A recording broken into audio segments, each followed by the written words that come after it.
Dans la nuit, le désert s'est embrasé.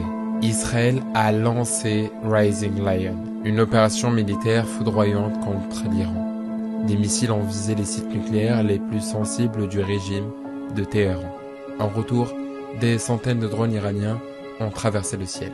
L'un des plus grands risques géopolitiques du XXIe siècle vient de se matérialiser.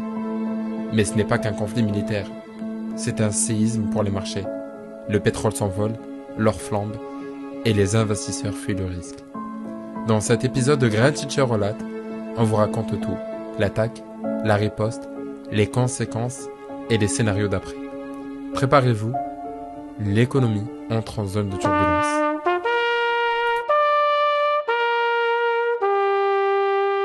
Grand Teacher relate les histoires de la finance. Le 13 juin, à 2h46 du matin, Israël déclenche Rising Lion, une offensive coordonnée contre des cibles militaires stratégiques en Iran. Natanz, Fordo, Ispahan, les noms résonnent comme des avertissements. Tsahal affirme avoir neutralisé des infrastructures nucléaires sans provoquer de fuite radioactive, selon l'AIEA. Côté iranien, c'est une déclaration de guerre. Téhéran parle d'agression unilatérale et promet une vengeance légitime. Moins de 5 heures après l'attaque, l'Iran lance plus de 100 drones en direction d'Israël. Aucun n'atteindra sa cible. Tous sont interceptés par le dôme de fer et les batteries antisimiles américaines positionnées en Méditerranée. Mais cette efficacité ne calme pas les esprits, puisque déjà, quelques missiles ont réussi à échapper au dôme de fer. Et puis le président iranien ajoute en haussant le ton « Israël regrettera cet acte insensé ». Le conflit est encore localisé, mais la tension est globale. Les marchés financiers vacillent. Ils n'ont pas attendu pour réagir. Dès l'ouverture des places asiatiques, l'onde de choc est visible. Le Brent bondit de plus de 6,8%. L'or, valeur refuge, grimpe également. On s'approche de plus en plus de notre record historique. Le dollar s'apprécie fortement face à l'euro et au yen, profitant de son statut de valeur refuge. Le Bitcoin, quant à lui, plonge de plus de 9% en 24 heures, victime d'un brutal retour à l'aversion au risque. Et le Nasdaq perd 2,5%. Le CAC 40 ouvre en baisse de 1,9%. Les compagnies aériennes et le secteur technologique étant les plus exposés.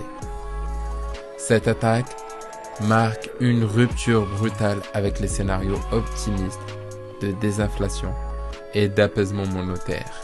Certains analystes de JP Morgan ou de Goldman Sachs évoquent déjà une hausse durable des primes de risque.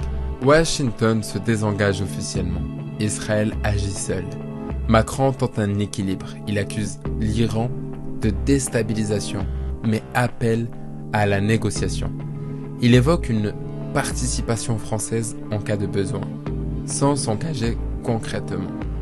L'Union européenne convoque une réunion de crise à Bruxelles. L'AIEA, elle, s'organise pour évaluer les dégâts sur les sites nucléaires. Une peur se diffuse. Et si ce conflit faisait exploser les cours du pétrole? Et si la région entière basculait dans une guerre ouverte?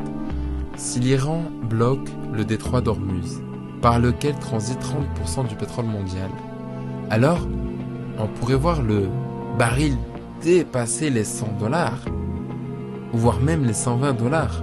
Cela signifierait un retour de l'inflation mondiale, une pause dans les baisses de taux attendues par la Fed, une rechute de la croissance en zone euro, et une explosion des budgets énergie en Afrique et en Asie.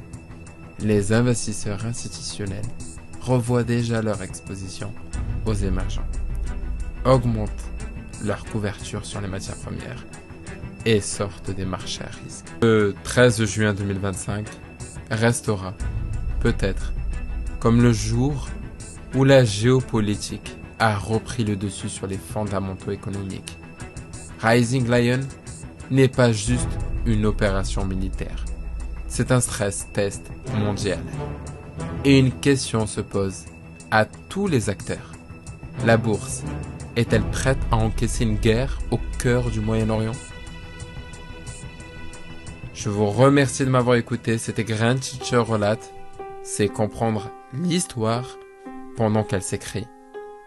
Si cet épisode vous a éclairé, partagez-le, commentez-le et faites tourner l'info. Les marchés n'attendent personne. À très vite pour un nouvel épisode. Parce que chaque territoire cache une vérité stratégique.